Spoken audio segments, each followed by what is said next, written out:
Oi, gente, tudo bem? Estamos começando o programa Brasil Consciência desta semana, uma realização do SINDCT, o sindicato que você sabe representa os servidores públicos federais do INPE, do DCTA, do CEMADEM e da Agência Espacial Brasileira. E no programa de hoje você vai saber detalhes sobre o trabalho produzido pelo Instituto Sou Ciência, que detalhou o tamanho do arroxo produzido pelo governo Bolsonaro às universidades federais. Mais de 90% de queda nos investimentos das instituições públicas federais de ensino.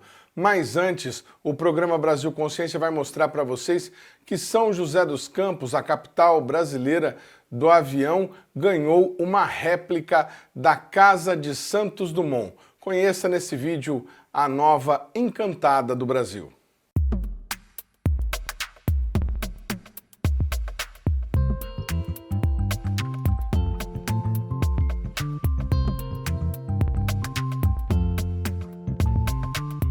A réplica da Encantada, a casa onde Santos Dumont viveu em Petrópolis, foi inaugurada na última quarta-feira e fica dentro do parque que leva o nome do aviador e inventor brasileiro.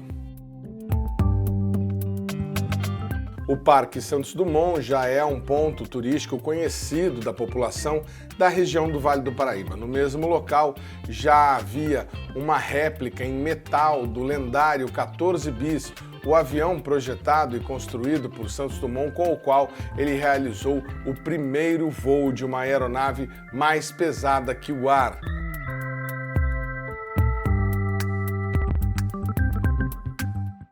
A poucos metros também está o avião Bandeirantes, o primeiro construído pela Embraer, além de algumas réplicas de foguetes desenvolvidos pelo IAE em São José dos Campos.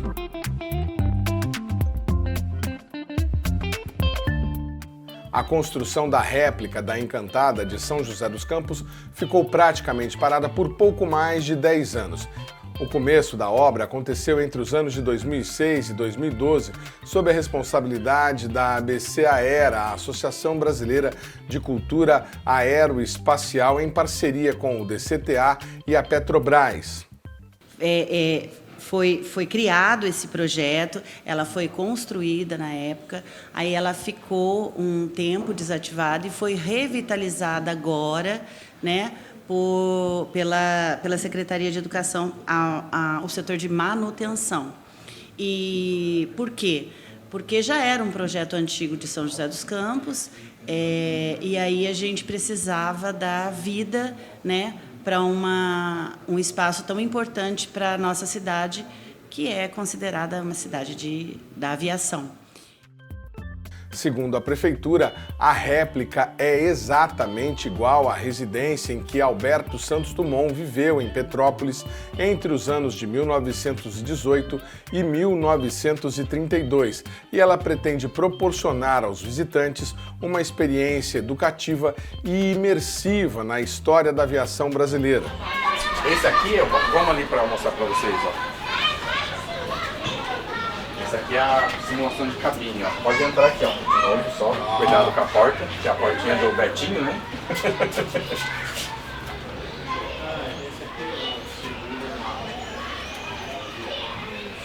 Aí a gente vai passar vídeos, né, da história de Santos Dumont. Isso aqui também foi uma doação de uma empresa privada, né, que colaborou com o projeto, né?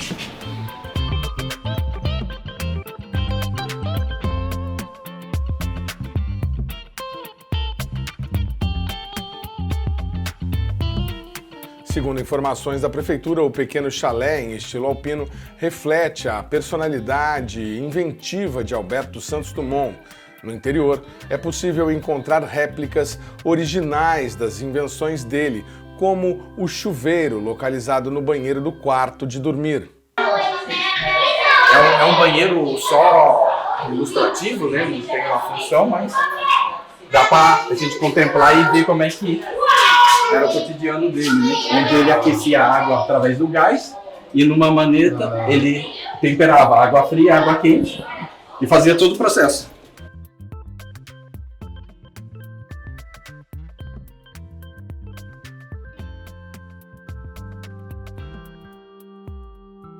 Nós estamos aqui num parque de aviação. Nós temos, além da casa, né, os aviões lá fora, o 14 bis, Bandeirantes, enfim. Então, nós temos mais um espaço dentro. A casa, ela vai oferecer para a gente 3 andares. O último andar, uma réplica da casa de Santos Dumont em Petrópolis, que ele viveu de 1918 a 1932, onde ali a gente conhece um pouquinho da personalidade e do dia a dia da nossa personalidade. Nós temos depois espaços interativos e imersivos para as crianças e visitantes em geral, e painéis instagramáveis também, que contam um pouquinho da história também do nosso aviador.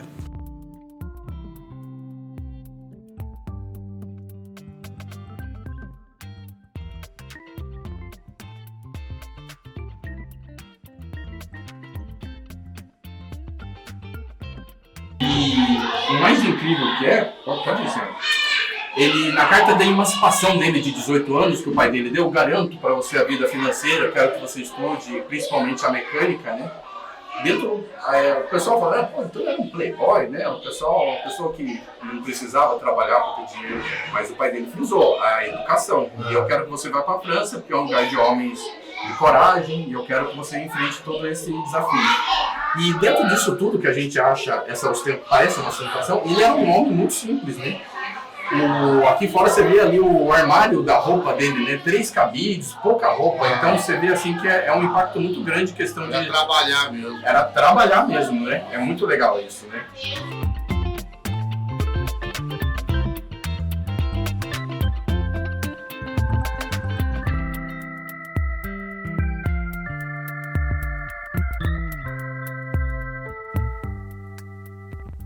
O local conta com acervo rico composto por diversos objetos, como o famoso chapéu Panamá, livros, cartas fotográficas e mobiliário, sendo grande parte projetado pelo próprio Santos Dumont.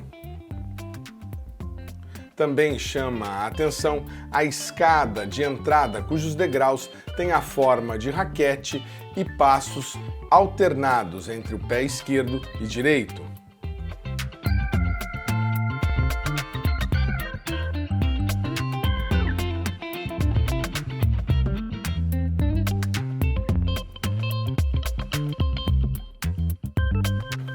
Da nossa inauguração de quarta-feira, dia 22, no período da tarde, até hoje pela manhã, nós já recebemos 452 pessoas.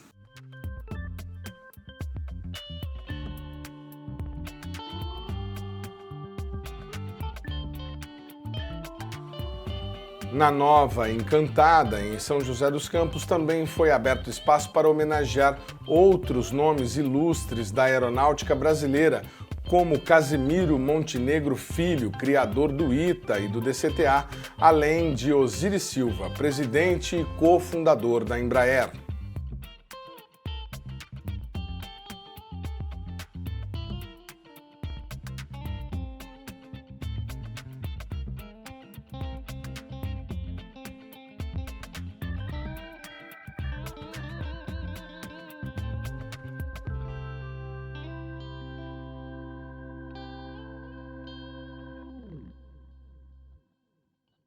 Bom, nós estamos abertos a princípio das 8h30 às 11h30, da 1h30 às 16h30. Todos os dias, feriado, sábado? De terça a sexta. Toda segunda-feira a casa fecha para manutenção, enfim, e outros.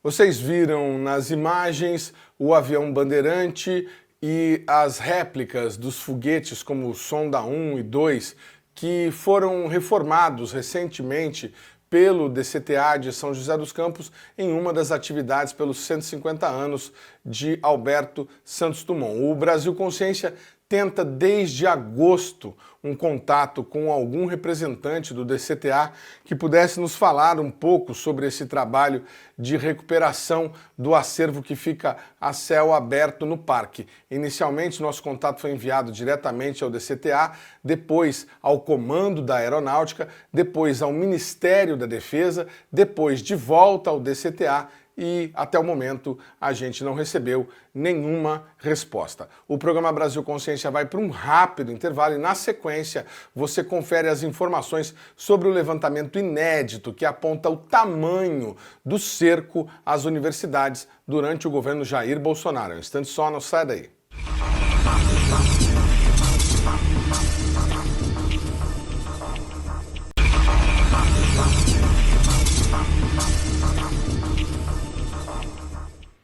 Segundo bloco, o programa Brasil Consciência de volta, e a gente fala agora para vocês um pouco sobre o levantamento inédito que confirmou aquilo que muita gente já sabia. Você que acompanha a programação do programa Brasil Consciência sabe que ao longo dos últimos anos nós trouxemos diversas reportagens, diversos programas falando sobre o arroxo que o governo federal havia imposto às universidades públicas brasileiras, às universidades federais, nos últimos anos. Mas agora, um estudo inédito, elaborado o estudo, na verdade, chama-se Painel Financeiro da Ciência e Tecnologia, elaborado pelo Centro de Estudos, Sociedade, Universidade e Ciência, o Sou Ciência, da Universidade Federal de São Paulo, a Unifesp, detalhou em números o tamanho do cerco, do arroxo que foi promovido contra o ensino público federal no país. Para falar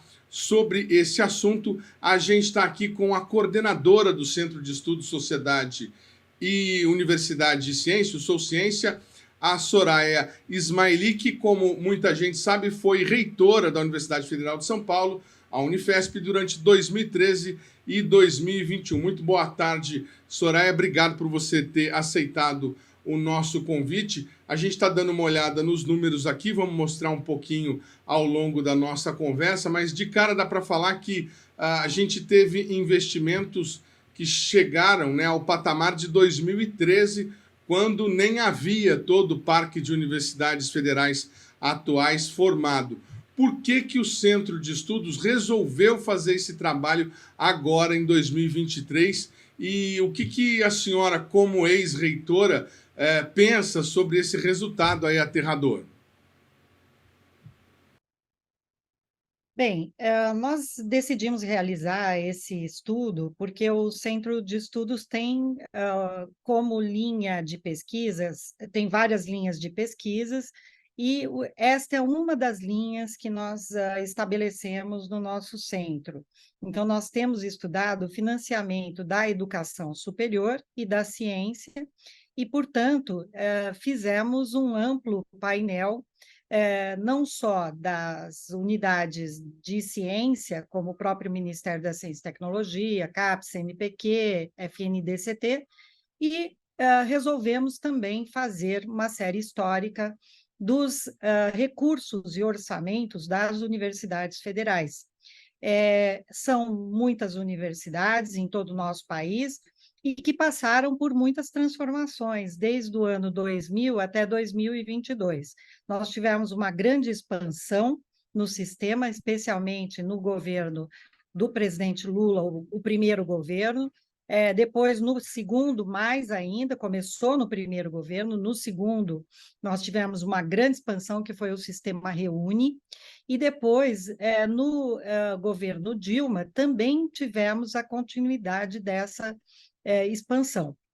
Mas, logo em seguida, começamos a sofrer uma espécie de estagnação, e depois, nos últimos 4 anos, com o governo Bolsonaro, uma completa estagnação, mas não só estagnação, mas principalmente uma deterioração dos orçamentos, o que levou a uma deterioração do próprio sistema também. Então, nós decidimos mostrar isso de maneira ampla e também acessível, né? Porque muitas vezes, quando nós falamos em orçamento, as pessoas têm dificuldades de entender. O orçamento é complexo, tem vários itens que são de difícil compreensão, como, por exemplo, falar em custeio, falar em investimento, falar em assistência estudantil, são itens do orçamento das universidades, assim como a folha de pagamento dos servidores docentes e técnicos. Então, nós decidimos separar tudo isso, inclusive a folha dos aposentados, que muita gente não sabe, mas a folha dos aposentados e pensionistas também está nos nossos orçamentos das universidades federais. Então, decidimos fazer isso e mostrar com uma metodologia muito clara, muito acessível, e universidade por universidade. Então, cada universidade pode ir ter e consultar os seus dados e mostrar os dados para a sua comunidade, né? No caso, dando transparência sobre qual foi a situação orçamentária da sua instituição. Os reitores podem utilizar isso na conversa com parlamentares, por exemplo, e na hora também de acionar o Congresso Nacional, que está sempre discutindo a lei orçamentária do próximo ano.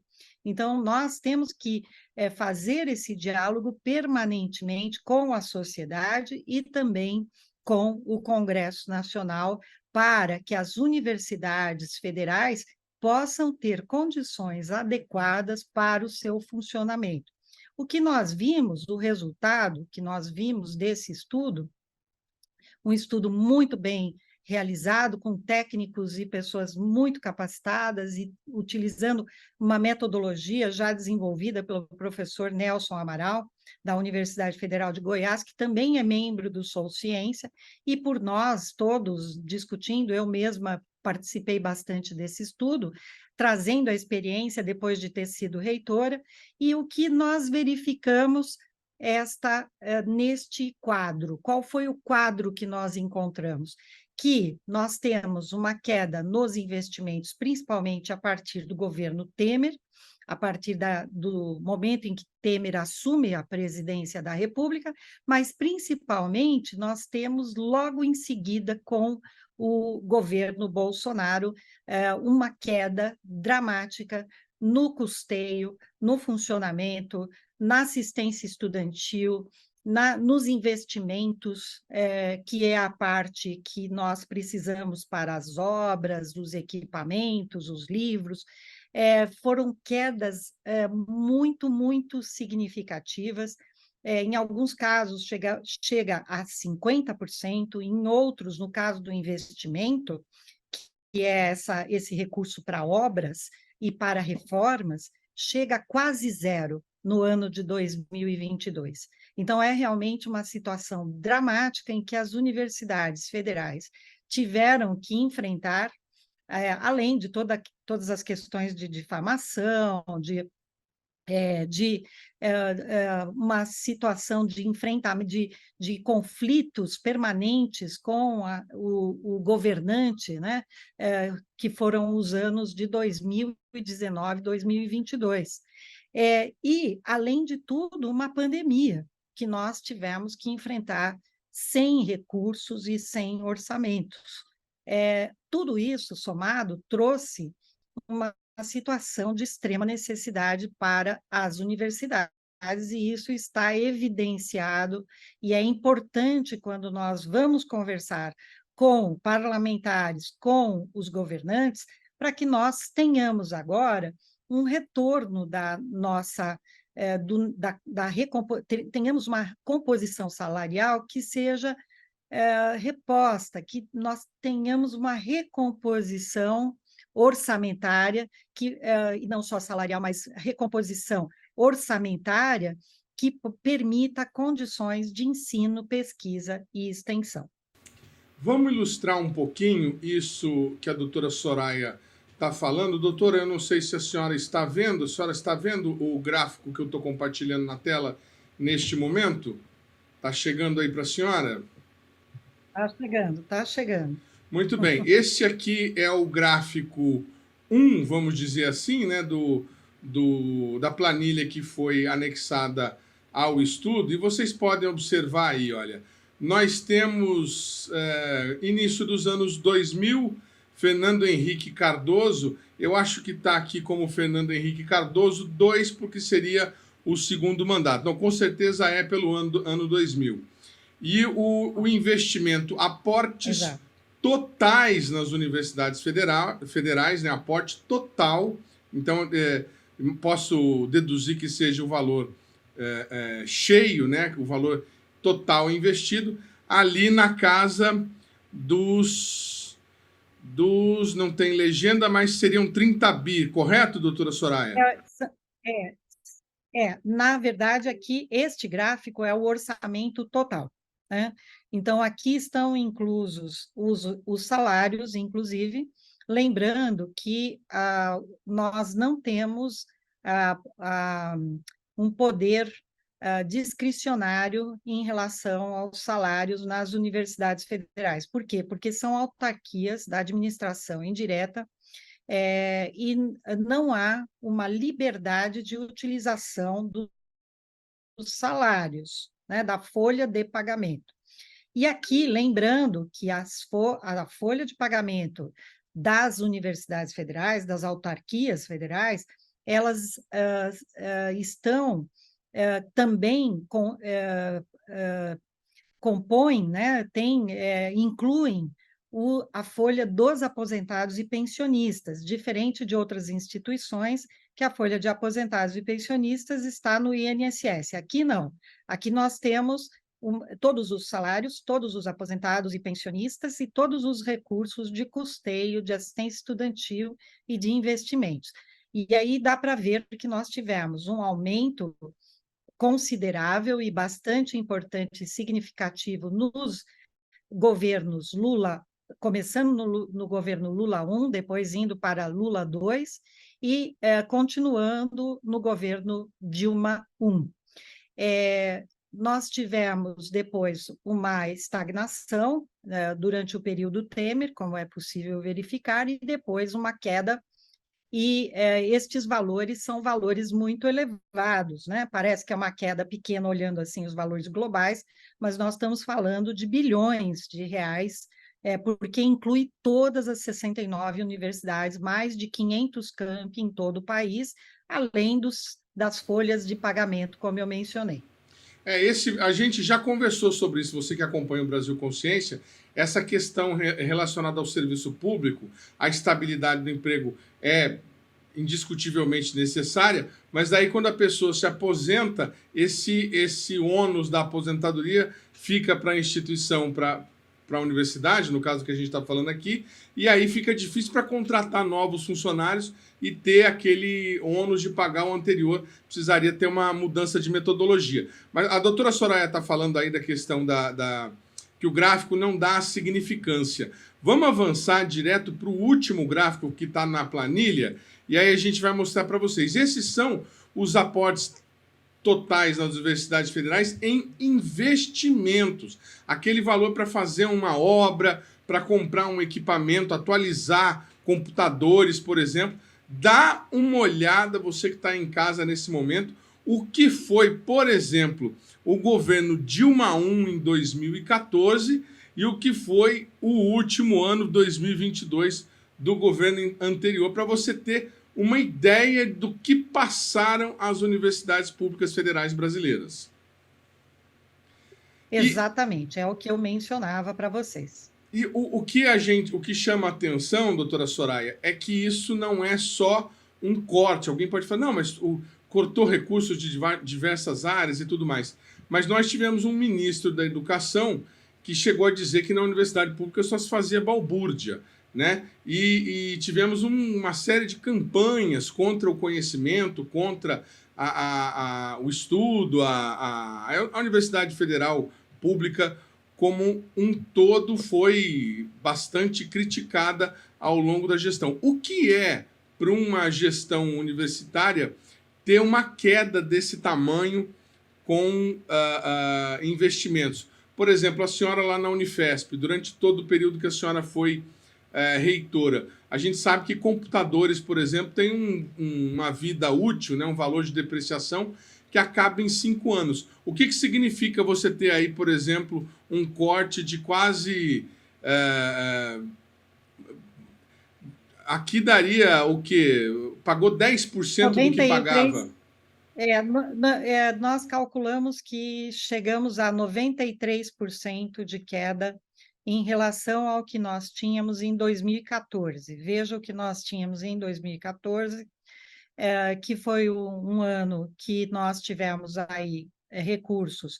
Foi o último ano do período Dilma I, né, do primeiro mandato, e que foram os valores que nós tivemos, os valores mais altos investidos na infraestrutura das universidades federais, e essa infraestrutura diz respeito aos prédios, às reformas, aos equipamentos para ensino e pesquisa, livros, computadores, como você mesmo mencionou. Então, todos esses materiais e obras e reformas são realizados e realizadas com estes recursos.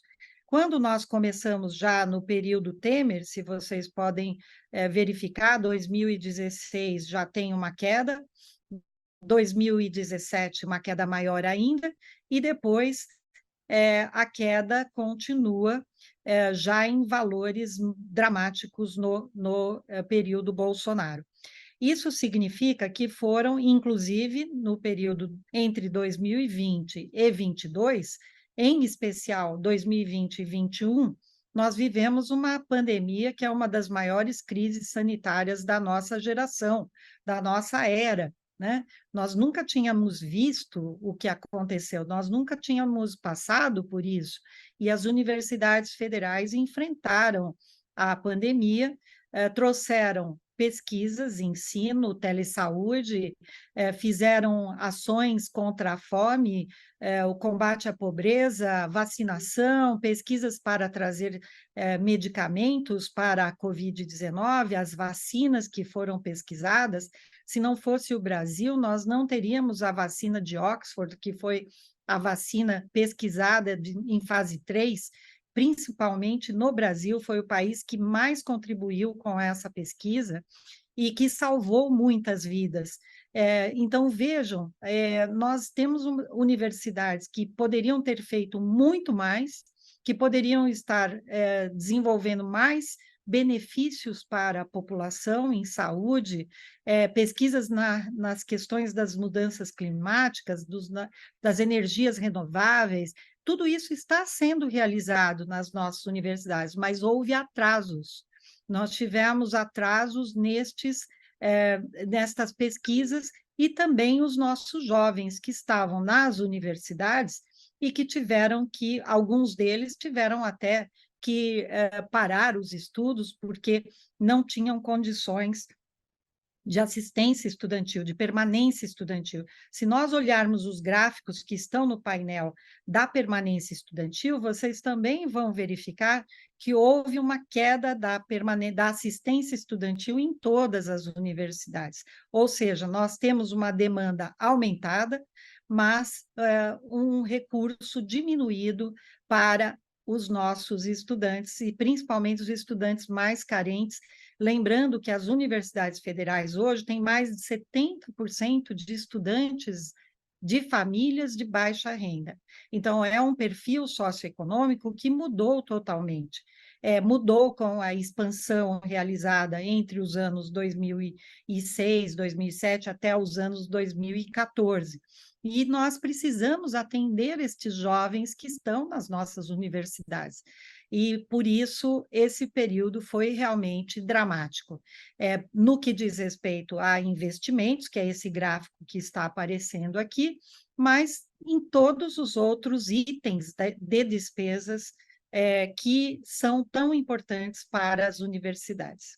Eu falei 10%, a pesquisa é muito mais precisa, a doutora Soraya me corrigiu, uma queda de 93%, ou seja, você tem um orçamento e agora você vai trabalhar com 7% desse orçamento que você tinha. Só para a gente mostrar aqui todos os gráficos, a gente vai avançando. Aqui o segundo gráfico seria o aporte total nas universidades federais por natureza das despesas, para vocês verem como o relatório é detalhado. Aí aqui já tem uma legenda dizendo que tipo de despesa é essa, como a doutora Soraya estava falando, a questão da queda na assistência estudantil em azul. Aqui as despesas correntes, a doutora Soraya pode explicar para a gente o que seriam essas despesas. O investimento que estava naquele gráfico anterior, né, que tem aquela queda mais absurda, e o que a gente disse no primeiro gráfico, que é a questão do pessoal, que é o que mais consome recursos a folha de pagamento, inclusive das aposentadorias. O que seriam essas despesas correntes, doutora Soraya? Então, vejam, as despesas correntes são aquelas do funcionamento diário, né? Então, água, luz, telefone, limpeza, né? Manutenção de equipamentos, porque são todos serviços terceirizados hoje. As universidades não têm mais pessoal para a realização destes serviços de manutenção, de vigilância e de limpeza. Então, estes serviços precisam ser contratados e é o que está nessa parte em laranja. Vejam que a parte em laranja ela cresce no mesmo período que nós temos o crescimento e depois ela diminui drasticamente também. E essa é a única parte, junto com o verdinho, que é aquele verdinho do investimento, que vocês viram que foi a quase zero ali, quase um corte de mais de 90% ali entre 2020, 2021 e 2022, vejam que essa é a única parte que nós temos discricionariedade, ou seja, é possível utilizar estes orçamentos dentro da própria universidade de acordo com a sua necessidade. A parte em roxinho, que é a despesa de pessoal, esta parte ela é constitucional, então nós não temos discricionariedade, ou seja, não pode mexer nestes salários e nem nas aposentadorias e nem nos pensionistas. Isto está dado, portanto, faz parte do orçamento da instituição, mas, claro, é parte importante do orçamento e tem que ser preservado e até aumentado, porque não podemos ter uma queda também nos servidores, uma diminuição de servidores, que de fato também ocorreu no período Bolsonaro, e foi drástica a redução de servidores nesse período, mas a única parte que a universidade tem o poder ali de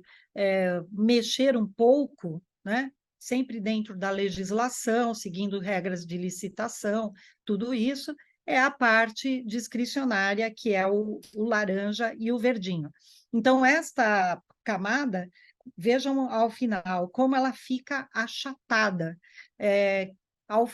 ali em 2022. Chega 21 principalmente, 22 teve um pouquinho, uma variação para cima, acredito que por ser um ano eleitoral, mas que não minimizou em nada a situação dramática que as universidades federais viveram nos últimos 4 anos, como você mesmo mencionou, não só pelos cortes orçamentários, pela deterioração das condições de trabalho e de ensino e pesquisa, mas também pelo confronto permanente que havia do ponto de vista da postura daquele governo em relação aos servidores das universidades, aos professores.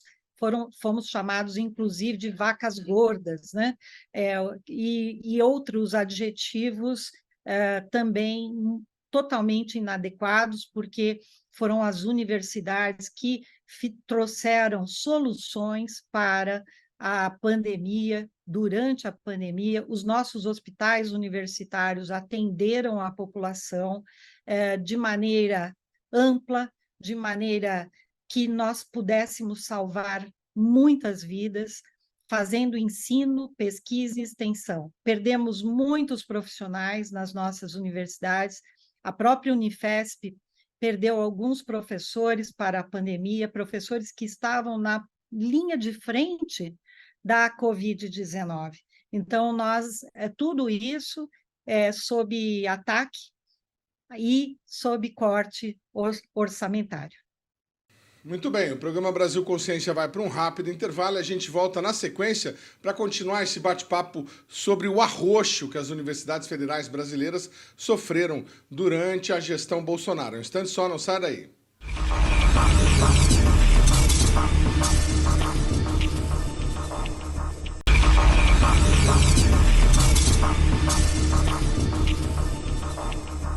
Terceiro bloco, o programa Brasil Consciência de volta, e a gente continua o nosso bate-papo aqui com a doutora Soraya Ismaeli sobre o aperto vivenciado pelas universidades federais durante o governo Bolsonaro, que agora ganhou nome e sobrenome com essa pesquisa desenvolvida pelo Sou Ciência, que detalhou todos os recursos que faltaram durante esses 4 anos. Não é a primeira vez que a gente conversa com a doutora Soraya. Ela já apareceu aqui no nosso programa durante a SBPC de 2022, lá em Brasília, falando justamente sobre uma das diversas perseguições que a Universidade Pública Brasileira sofreu num passado não muito distante. Vamos lembrar um pouco do depoimento dela, que acompanhou de perto como foram aqueles dias de Operação Lava Jato contra as universidades. Veja.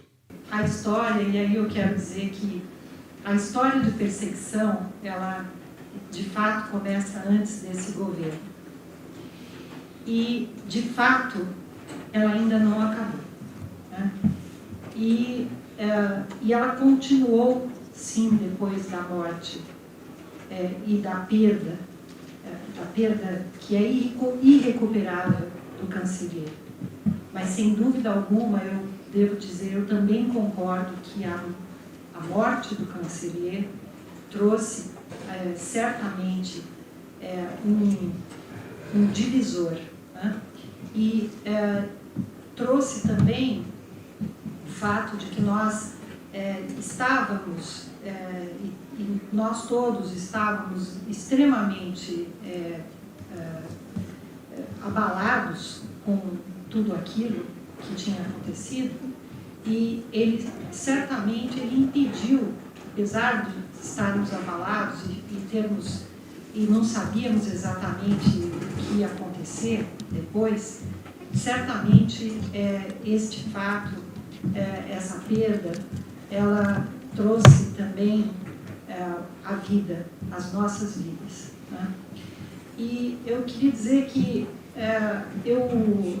para mim é bastante marcante tudo isso que aconteceu. Eu queria falar um pouco pessoalmente também, a exemplo do que João Carlos acabou de também mencionar do ponto de vista pessoal, porque hoje mesmo, numa reunião mais cedo, que nós estávamos numa sessão com a Alba Isabim, que está aqui conosco, que estava coordenando, eu mencionei um fato de que uma servidora da UNB, sempre quando íamos lá, Marta Costa, dizia sempre para nós, quando chegávamos lá, assim, com os ombros um tanto caídos, porque vivemos dias muito difíceis depois do golpe, depois do impeachment da presidente Dilma, e ela sempre nos dizia, reitora, ou reitor, não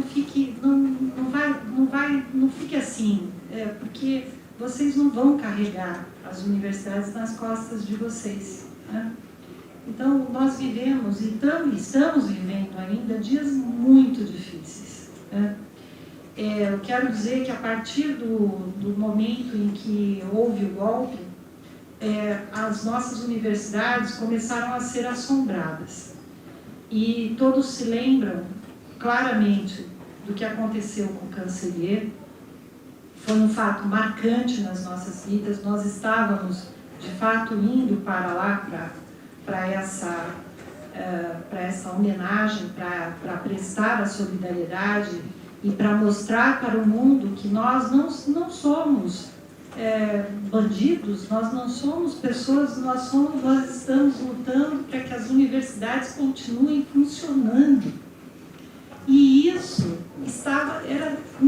naquele momento, era extremamente difícil dizer isso para a sociedade. É incrível que hoje, é impressionante, parece tão distante, 2 anos depois da pandemia, quase caminhando para 3 anos, a situação as nossas situações, a situação das universidades perante a sociedade mudou muito a partir da pandemia. Precisou de uma pandemia para que a sociedade visse o quanto as universidades estão fazendo para essa mesma sociedade, né? Então, quantas perdas, né? Inclusive pela pandemia. Mas eu quero dizer que houve esse momento de grande comoção, depois mais comoção quando o reitor Jaime e a vice-reitora Sandra foram conduzidos coercitivamente. Isso foi um pouco de tempo logo depois.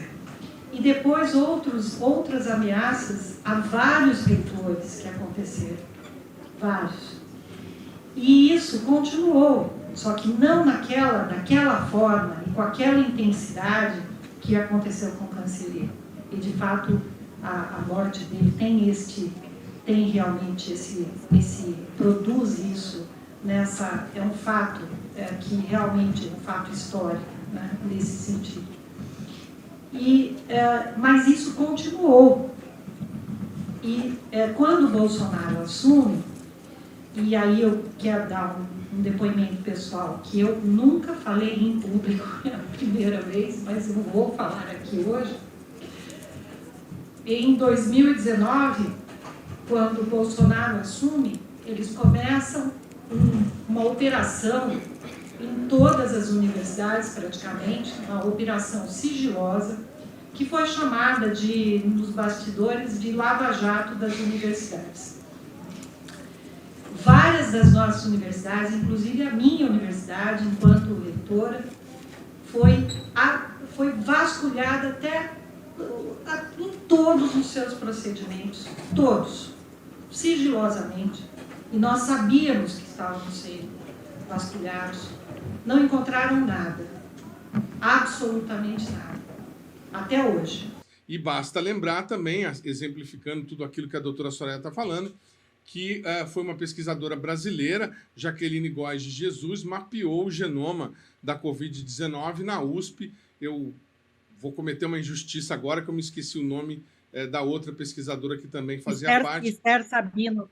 Doutora Esther Sabino. Muito obrigado, muito obrigado. Doutora Esther Sabino e a doutora Jaqueline Góes. Vamos mostrar aqui, apenas para a gente concluir essa parte aqui dos gráficos, e ilustrar os aportes totais nas universidades federais em assistência estudantil, que era um ponto que a doutora Soraya já citou e que seria importantíssimo a gente mostrar para vocês. Olha a diferença, né? O aporte começa no governo Lula 2, aí a gente tem o nosso melhor resultado lá, como resultado da política implementada durante os governos no Temer 1, e aí a coisa começa a despencar. Sim, esse gráfico ele mostra um aumento bastante significativo, e isso é plenamente justificável, porque foi exatamente nesse período que nós nós dobramos o número de matrículas. Isso não é pouca coisa, né? As universidades federais tinham cerca de 500 mil matrículas, 550 mil matrículas, e chegamos aí em 2018, 2017, com mais de 1.200.000 matrículas. Isso somente as universidades, fora o sistema de institutos federais. Nós aqui só estamos mostrando as universidades. Nós temos mais 42 institutos federais de ensino técnico e tecnológico. Então, foi uma uma entrada bastante grande de estudantes, de jovens no sistema de educação superior, o que é fantástico para um país como o nosso, que tem muitos jovens que querem e precisam estudar, que qualificar e terem condições depois que saem da universidade. Nós também estamos fazendo esse levantamento agora, em breve vamos apresentar publicamente, que nós mostramos que após a universidade, em especial as universidades públicas, o estudante ele consegue uma qualificação melhor e ele consegue também ter um nível socioeconômico melhor depois da universidade. Além disso, nós tivemos aí as cotas, né? Então, todo o sistema de cotas que foi implantado nesse período também. Mas aí o que acontece? Nos dava a impressão de que está congelado, os valores de assistência estudantil estão congelados, né? Porque nominalmente eles eram muito parecidos entre um ano e outro. Mas quando nós fizemos a correção pelo IPCA, pela a correção da inflação, no período após 2018, vejam vocês, né? Especialmente após 2018, depois 19, a queda começa também a aumentar, né? Nós temos uma queda de fato, uma perda de orçamento, uma perda dos recursos de assistência estudantil, e isso também impactou nos nossos estudantes, claro, em especial os estudantes de baixa renda, né, que são os que utilizam os auxílios. Estes auxílios, eles não são para todos os estudantes, é importante salientar isso. Os auxílios de assistência estudantil das universidades federais, que é um programa que se chama PNAES, o programa, ele preconiza que os auxílios, eles podem ser auxílio de alimentação, auxílio de moradia, mas eles só podem ser concedidos a estudantes que comprovem a baixa ou baixíssima renda. Veja você, a própria Unifesp tem atualmente mais de 20% de estudantes oriundos de famílias com menos de meio salário mínimo, eu vou repetir, meio salário mínimo per capita. Isso quer dizer que são estudantes de grande vulnerabilidade, e, portanto, estes auxílios permitem que o estudante finalize a sua faculdade e depois possa ter um crescimento, um aprimoramento, ter trabalhos que o qualifiquem e que ele esteja qualificado para ter um nível socioeconômico melhor também.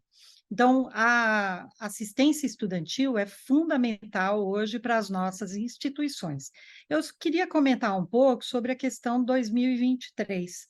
2023, nós tivemos, felizmente, logo no início do governo Lula, do atual governo Lula, nós já tivemos, até antes dele começar, tivemos o compromisso de que haveria uma recomposição, porque se ficasse o orçamento que estava já determinado para 2023, se ficasse daquele jeito, a tragédia estaria consumada, né? Então, nós tivemos, já logo no início do ano, uma recomposição nos valores, voltando para os valores de 2019. Né? Já é um começo importante para a recomposição orçamentária, tanto na parte de custeio, quanto na parte de investimentos. Estamos vendo aí nos investimentos, e tem muitas esperanças em todas as universidades federais, de recomposição na parte de investimentos também. Para quê? Para que as obras, e o presidente Lula tem falado isso em muitos lugares, e falou isso para os reitores também, que haverá, sim, o término das obras que estavam paradas ou que não puderam ser concluídas, e logo em seguida o início, ou concomitantemente, o início das obras que são necessárias para consolidar a expansão que fizemos. Então, as universidades federais hoje estão bastante otimistas e esperançosas desta recomposição. Além disso, também recursos para a recuperação da infraestrutura. Por quê? Porque neste período nós tivemos uma deterioração do que já tinha. Então, uma coisa é uma obra nova que está em andamento, que precisa ser retomada, ou uma obra nova que precisa ser começada. A outra coisa são prédios que precisam de manutenção, de segurança contra incêndio, de acessibilidade, então, de modernizações que são necessárias para a melhor execução do trabalho também. Então, as estruturas, neste período, elas ficaram deterioradas. A própria Unifesp, no período que passou agora, recentemente, tivemos incêndios de alguns lugares, não foi só a Unifesp. Várias universidades tiveram alguns casos de incêndios, porque a infraestrutura de eletricidade elétrica precisava de manutenção. Então, isso tudo agora deve ser retomado e nós certamente poderemos pensar em um novo ciclo de expansão, que é isso que também as universidades esperam. Eu quero agradecer demais a participação da doutora Soraya Ismaili aqui no nosso programa. A gente vai ficando por aqui, mas você que quiser conferir os demais programas produzidos pela Rádio do SINCT, deve acessar, você sabe, a nossa página no Facebook, que está aí para você na tela nesse momento. Você que quiser conferir os demais programas produzidos pelo Brasil Consciência, todo o nosso conteúdo fica disponível em nossa página na internet e você também tem a possibilidade de acessar pelo próprio canal da TVT. Dúvidas, críticas, sugestões e reclamações, nosso e-mail está sempre disponível para lhe atender. A gente volta na semana que vem com outra atração inédita para vocês. Tchau, gente. Um abraço.